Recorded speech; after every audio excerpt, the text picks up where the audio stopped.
इस वीडियो में हम कहानी सुनेंगे नागनेची माता की, कि वो कैसे राठौड़ वंश की कुलदेवी बनी, उनका मेन मंदिर कहाँ है, सारा इतिहास आपको पता चलेगा। पर उससे पहले बता दूं कि आज नवरात्रा चालू, आप सभी को हैप्पी नवरात्रि। और अब से ठीक 9 दिनों के लिए मैं आपको हर एक दिन एक देवी की जो कहानी है वो आपके सामने प्रस्तुत करूँगा। तो आज शुरुआत करते हैं नागनेची माता के साथ।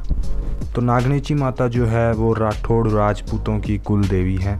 अब वो कुल देवी कैसे बनी? राव दूहड़ निहाल करके एक राजा थे। वो अपने बचपन में अपने मामा के जो है घर गए थे और मामा का जो है पेट देखकर वो ज़ोर ज़ोर से हंसने लगे। तो हंसने पर मामा ने उन्हें बोल दिया कि भाई तुम मत हंसो मेरे पे, तुम्हारी तो अपनी कोई कुल देवी ही नहीं है, तो इस बात पे तुम पे तो पूरी दुनिया हंसती है। तुम्हारे दादाजी कुल देवी की मूर्ति भी साथ लेकर नहीं आ सके, तुम्हारा कोई स्थिर ठिकाना भी नहीं है। तो मामा जी की ये बात बहुत ज़्यादा चुभी राव दूहड़ को, और उन्होंने निर्णय लिया कि अब वो जो है कुल देवी की मूर्ति लेकर आएंगे।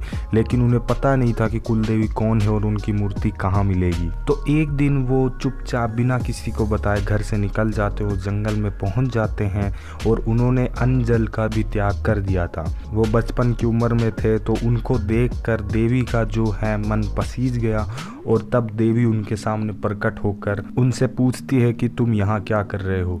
तो राव दूहड़ अपनी जो कहानी है वो उन्हें बताते हैं और पूछते हैं कि माता मेरी कुल देवी कौन है और उनकी मूर्ति कहाँ है।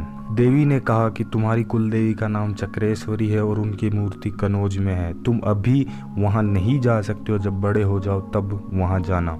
फिर कुछ सालों बाद राव आसियान जी का स्वर्गवास हो जाता और फिर राव दूहड़ जो है खेड़ के नए शासक बनते हैं, और तब वह राजपुरोहित पित्थड़ जी को साथ लेकर कनौज के लिए रवाना होते हैं। और कनौज में उन्हें गुरु लुम्ब ऋषि मिलते हैं। वो उन्हें बताते हैं कि ये तुम्हारी कुल देवी की मूर्ति है, इसे तुम अपने साथ ले जा सकते हो। फिर राव दूहड़ जी जैसे ही मूर्ति को उठाने लगते हैं, एक आवाज़ उन्हें सुनाई देती है कि ठहरो पुत्र, मैं तुम्हारे साथ ऐसे ही नहीं चलूँगी, मैं पक्षिणी के रूप में तुम्हारे साथ चलूंगी, पर एक बात ध्यान रखना, बीच में कहीं रुकना मत। तो ऐसा माता जी राव दूहड़ से कहती है। और ये सब कुछ सुनने के बाद माता का आदेश मान के राव दूहड़ कनौज से निकल जाते हैं। वह नागाना पर्वत के पास पहुंचते पहुंचते थक जाते हैं और विश्राम करने के लिए वहां बैठ जाते हैं, और तभी उन्हें नींद आ जाती है वहां पर।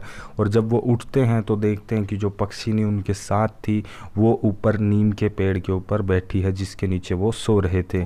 अब जैसे ही वो चलने लगते हैं वापस, तो माता जी उनसे कहती है कि मैंने तुम्हें पहले बताया था कि जहाँ तुम रुकोगे मैं वहीं रुक जाऊंगी, अब तुम और आगे नहीं चल सकते।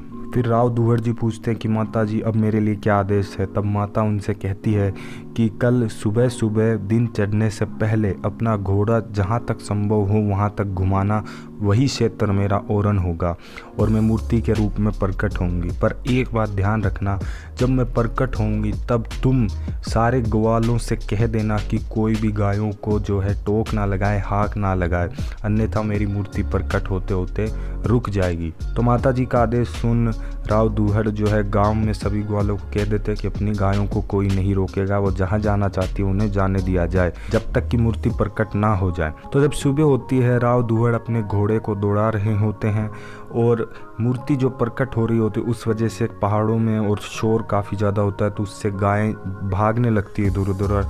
कुछ ग्वाले जो है गलती से उन्हें बताया गया था फिर भी वो जो है टोक लगा देते और रोकने लगते गायों को।